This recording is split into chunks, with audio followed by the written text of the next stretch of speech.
What's up mga kaburda? For today's video ay samahan po ninyo ako din sa ilang masayang kaganapan na aking nasaksihan din sa big day celebration ng aking Lodi Pet Molo Gipo sa Kalam paring Jason Arellano. Kakoy pare, ari ng araw na pinakasama-sama ni Maricoy Hasmin Patawaran. Ay kita nyo ga ang saya sa itsura, ay suot na maigi hanggang sa halamanan. Ay pag yan naman ay naman siya, ay puting-puti pa naman. Karoy Mare ay tuloy na ang handaan at wala nang atrasan. Ay siya, let me share and listen very carefully to my story.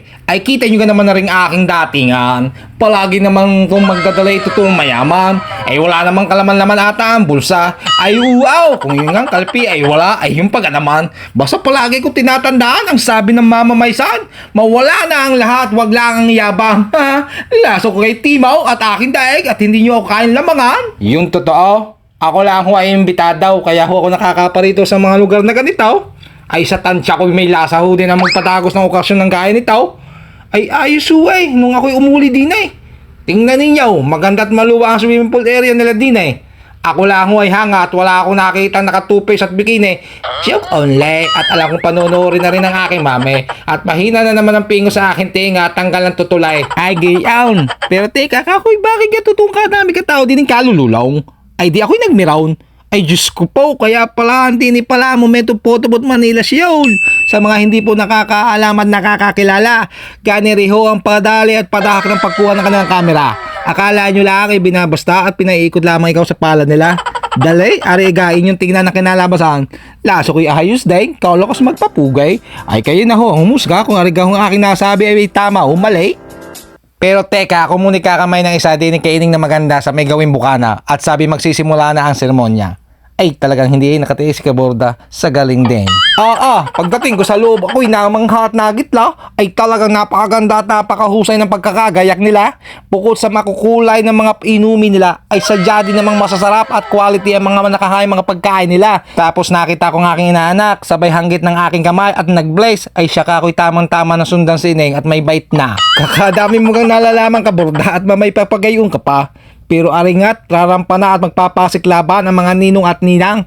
At bago ko ipakita ang pinakamagandang babae ngayon sa balat ng lupa, ako'y kinabog sabay ng manong sabog din sa kinasalan. Lasa ko'y lagutok at daig paan nagpaputok. Pakinggan nyo ang ginawa na ring MC kaya dumamay. 2, 3, 4, 5, 6, 7, 8, 9, 10, 11, 12, 13, 14, 15, 16, 17, 18, 19, 20, 21, 22, 23, 24, 25, 26, 27, 28. Ano ay 29?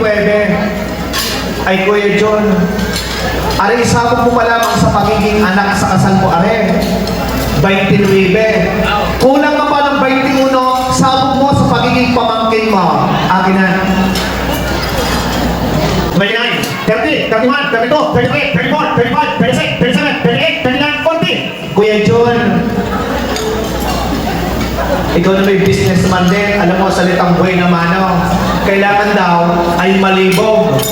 Ay rin 40 mil. Ay bigay mo pa nagdagan ng 10,000 para gawing 50 mil. Para magdadagan ng pakinggan. Nakasarap sa mga pagkano na eh. 41, 42, 43, 44, 45, 46, 47, 48, 49, 50. Masigaw mo pala 50,000 pesos! Sarap ga ng ganun baysanan kahit mayat maya pa kinabukasan pag ganun yung nakuha ang ninong at ninang. Pare, pabahagi naman. Masama ang kahaman. Lahat ay masaya sa naging seremonya. Pero teka, bakit nga isang batang aray tila pasal no? Ay tutaw, sino nga ang iyong ama at ikaw ate di pinakain sa inyong bahay muna? Ay kaya pala natawag ay sa una at nainggit ata sa bagong mag-asawa. Aba ay para sabihin ko sa inyo, ako'y wala akong kinalaman at kamuang-muang ditaw. At sa lagay nga hungari ako'y napikot na nung mag-asawa. Tapos ngayon ay naging biktima pa. Talagang ikaw mama ay pinagpala na at tunay na kaswerte Pero bago ko hutapusin na rin vlog kong itaw ay gusto ko magpasalamat talaga din sa aking kumparing aray sa pag-imbita at pagbabahagi ng mga tamang diga at tamang sabihin na salita para hindi humalito ang inyong asawa ko pareha. Ikaw na yung nag-iisang Eva sa buhay ko, hindi na pa Eva. Kaya ako'y sa'yo pare atabs mo ko. Pero ipapakita ko din ang nagsena magpapatuong kayo'y iisa na. Ay siya mare, ito ka na. Hiling ko sa inyo ang maraming biyaya at pagpapala. Kayo'y humayo at magpakarami pa.